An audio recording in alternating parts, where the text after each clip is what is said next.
this is Stephen Platinum, your friend in wrestling with Platinum versus AEW Dynamite. This is from September 15th, 2021. Well, next week, it seems like they're gearing up for humongous shows, a 2-hour Rampage, 2 hours from Arthur Ashe Stadium, where it really does have a pay-per-view kind of feel next week. This week, definitely not a pay-per-view feel. A lot of talky talk. This one, obviously, a set-up show. We'll see what kind of numbers they do, because again, if they can draw increasingly good numbers, it is operating out of strength. What can you say? They run down the card to start the show after their introduction. A big deal about CM Punk going to the commentary table. We start off with Adam Cole versus Frankie Kazarian. It's a very good match. Adam Cole has not lost a step, clearly. It's exactly what you would expect to see. A very good match. Adam Cole, however, not using the Panama Sunrise, but a knee to the back of the head to get the win over Kazarian. They didn't really make a whole lot out of it, except Adam Cole has officially put down the All Elite Hunter, Frankie Kazarian. Afterwards, Adam Cole calls out Jurassic Express and Christian and challenges them to a match to face off against the Super Clique of Adam Cole and the Young Bucks. Fuego challenges Miro. MJF comes to the ring, runs down Brian Pillman Jr. at length, and then JR sits down with Brian Pillman Jr. in a segment where JR is basically egging him on. You got to kick his ass to prove yourself, and so that match is happening at Arthur Ashe next week. They've done a good job in only a couple of weeks of really building that match up into something that you'd want to see instead of a foregone conclusion match that you're kind of wondering why they made it. Of course, MJF just cheap heating it all over the place. That's what they got to do. Go to commercial, and when they come back, Jungle Boy, Christian, Luchasaurus basically answer the challenge. Christian taking a very brutal dig at Adam Cole, saying that he got a lifeline from developmental. Brutal, brutal, brutal. Drag you out of developmental. Wow. We get FTR against Matt Sydal and Dante Martin. It's what you would expect. A good solid match where they're really trying to highlight Dante Martin before defeating his team. Afterwards, we heard from Suzuki and Archer. Scary, scary stuff. The lights go up for a long time. Then we get a really, really ornate Malachi Black entrance that was cool. Rosario Dawson's there, so Malachi Black calls her out. She jumps on his back, lucky him. And then Cody Rhodes comes down as Malachi Black puts her on the ground, but not in a horrible bump fashion, as I was half expecting, honestly. But Cody Rhodes comes, and they brawl. We go to commercial, we come back, they just recap the fact that Malachi Black and Cody brawled it out. Nicely done. Bunny and Anna Jay are going to have a match in the near future, so we get a little segment about that. Then Bunny talks about it, but then Anna talks about it, but Evil Uno cuts her off, and then Alex cuts him off, and they make it about their drama, and Anna's not happy about it. Dan Lambert is there doing his usual gaggle of cheap heat, surrounded by a bunch of MMA types.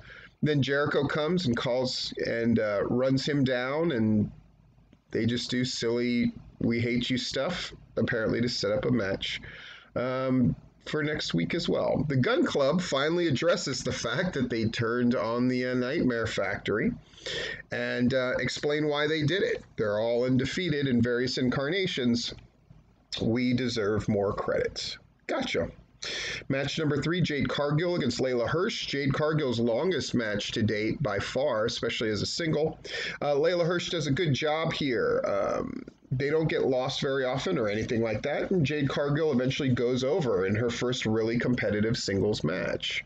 And keep in mind, she's had almost 15 matches, which might shock some people, but again, dark is a thing, dark elevation is a thing. Andrade explains that he doesn't need help to win, in my favorite thing that Andrade has done in AEW as far as the promo being cut, where he declares that he's the boss, not Chavo Guerrero and not anybody else. Taz and CM Punk have a confrontation. I thought this worked very effectively. Hobbs attacks CM Punk, power bombs him onto that table, which does not break. Looked brutal. Or was it a chokeslam? I see I wrote chokeslam down here. Commercial break, we come back. Sean Spears cuts a good promo, basically going, Darby says I'm generic, Darby says I'm this, that, and the other, and he's right, but here comes the chairman. Sean Spears has a good match with Darby. They wrestle through the commercial break, and then Darby eventually gets him in a position, hits him with the coffin drop. But of course, this is just a backdrop for the shenanigans, as Sting and Darby have to go back to back, but FTR attacks them. They spike pile drive Sting. Tully initially hit Sting and looked like they were going to have a confrontation, but until FTR got involved, but then they spike pile drive Sting. And yeah. Super brutal. Setting up. Bryan Danielson calls out Omega. Omega comes. The word shit, it was used way too much by everybody tonight. It just never stopped, and it had diminishing returns. And all of these brawly brawls, also diminishing returns. It is a constant problem with AEW, particularly on Dynamite, where they go to the same tropes way too often to diminishing returns. They have to check that eventually. I just think they do. Just my opinion, of course, but man, you just don't want this diminishing returns thing, and it's so unnecessary. Bryan Danielson saying shit a million times. Christians, they're all saying shit a billion times, and we had a lot of brawls, Tony Schiavone, though, is talking with Bryan Danielson and Omega, and this is when the challenge happened, and Omega accepts the challenge. Miro cuts a promo that wasn't very good. Lately, his promos have been very good. This one was not good about accepting Fuego's challenge. So that's happening. Matt Hardy talks about Orange Cassidy. So that happened. Really, it is a pay-per-view worthy Dynamite that they run down at length, and a 2-hour Rampage next week.